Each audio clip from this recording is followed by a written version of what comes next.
नमस्कार, news one India में आप सभी का स्वागत है और मैं हूं आपके साथ प्रभा जोशी। यूपी में राज्यसभा चुनाव के लिए 27 फरवरी को मतदान है। जी हां, सपा ने 3 और बीजेपी के 8 प्रत्याशी मैदान में उतारे हैं। तो यूपी कोटे की 10 राज्यसभा सीटों के लिए 11 प्रत्याशी है और 27 फरवरी को सुबह 9 बजे से शाम 7 बजे तक मतदान होगा और कांग्रेस और राजा भैया की पार्टी पर सपा की निगाहें अब टिकी हुई है।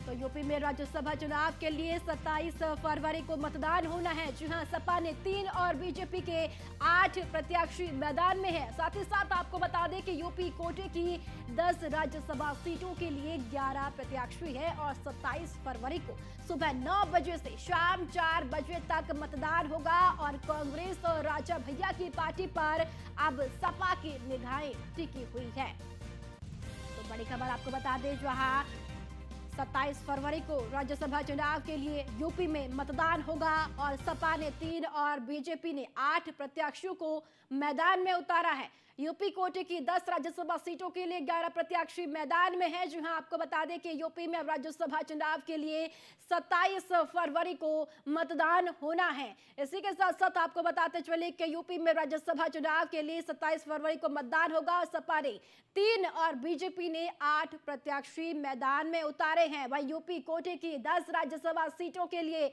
11 प्रत्याशी इस बार मैदान में है और 27 फरवरी को सुबह 9 बजे से शाम 4 बजे तक राज्यसभा के सदस्यों के लिए मतदान होगा। और शुरू से खबर पर ज्यादा जानकारी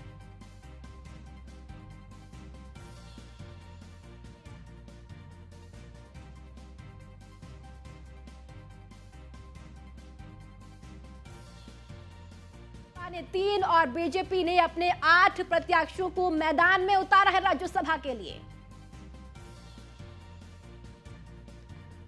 तो चलिए एक बार फिर से एसके वाजपेयी का रुख करेंगे। हमारा संवाददाता लखनऊ से हमारे साथ जुड़ चुकी हैं। एसके वाजपेयी, यूपी में राज्यसभा चुनाव के लिए 27 फरवरी को मतदान होगा। बात की जाए सपा की, तो सपा की ओर से 3 और बीजेपी की ओर से 8 प्रत्याशी इस बार राज्यसभा के लिए मैदान में हैं। बिल्कुल निश्चित तौर पर, क्योंकि हम देखें तो उत्तर प्रदेश कोटे की 10 राज्यसभा सीटों के लिए जो चुनाव होने जा रहा है उसमें 11 प्रत्याशी हो गए। चूंकि भारतीय जनता पार्टी ने 8 प्रत्याशी मैदान में उतारे हैं और समाजवादी पार्टी की तरफ से 3 प्रत्याशी मैदान में उतारे गए हैं, तो ऐसे में चुनाव होना अब पूरी तरीके से तय हो चुका है। जहां तक जो कि कल देर शाम 5 बजे तक वो तारीख थी जब कोई भी एक प्रत्याशी अपना नामांकन वापस ले सकता था। चूंकि कल तक किसी भी प्रत्याशी ने नामांकन वापस नहीं लिया है और सभी 11 के 11 नामांकन जो है वो वैध हैं, तो ऐसी स्थिति में अब चुनाव होना तय है। मतलब साफ है कि अब वोटिंग होगी और वोटिंग होने के बाद यह तय होगा कि जिधर जितने वोट जाएंगे वो प्रत्याशी जीतकर राज्यसभा पहुंचेंगे। तो जिसको लेकर भारतीय जनता पार्टी हो या समाजवादी पार्टी हो, दोनों की तरफ से लगातार लामबंदी की जा रही है और कोशिश की जा रही है कि अपने अपने प्रत्याशी जिता लिए जाएं। हालांकि अगर हम इस पूरे सिनेरियो को देखें तो समाजवादी पार्टी के पास अपने 3 जो प्रत्याशी हैं राज्यसभा के, उनको जिताने की जगह पर 4 वोट कम है। तो ऐसी स्थिति में समाजवादी पार्टी के प्रदेश अध्यक्ष नरेश उत्तम ने कल जनसत्ता दल लोकतांत्रिक के अध्यक्ष राजा भैया से मुलाकात की थी, उनसे भी समर्थन मांगा था। और दूसरी तरफ जहां भारतीय जनता पार्टी है उसके पास 7 प्रत्याशी जिताने के लिए पूरा बाहुबल है और उसके आधार पर वो 7 प्रत्याशी जिता सकते हैं। लेकिन जो 8वां प्रत्याशी जिसको संजय सेठ के तौर पर भारतीय जनता पार्टी ने उतारा है, उस 8वें प्रत्याशी को जिताने के लिए 7 से 8 और वोटों की जरूरत पड़ेगी, जो भारतीय जनता पार्टी और उसके जो सहयोगी दल हैं, जिसमें निषाद पार्टी भी है, सुहेलदेव भारतीय समाज पार्टी भी है, अपना दल एस भी है, उसके अलावा राष्ट्रीय लोकदल भी है, ये सभी पार्टियां मिलाने के बाद भी भारतीय जनता पार्टी को 7 से 8 और वोटों की जरूरत होगी। तो ऐसी स्थिति में अगर समाजवादी पार्टी के विधायक क्रॉस वोटिंग नहीं करते हैं तो फिर संजय सेठ का जीतना मुश्किल हो सकता है। तो दोनों दलों की तरफ से लगातार जो जुगलबंदी है, जो गुटबंदी है, वो की जा रही, अपने अपने विधायकों को सुरक्षित रखने की कोशिश।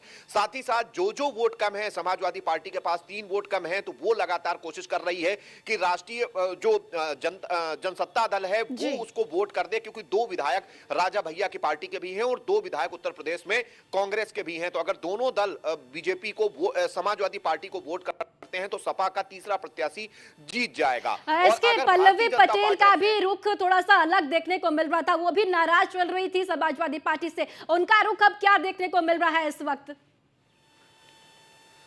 बिल्कुल, जैसा कि मैंने पहले ही बताया कि पल्लवी पटेल के नाराज होने के बावजूद समाजवादी पार्टी को 4 वोट चाहिए। अगर पल्लवी पटेल समाजवादी पार्टी के पक्ष में वोट करती हैं तब फिर 3 वोट चाहिए होंगे।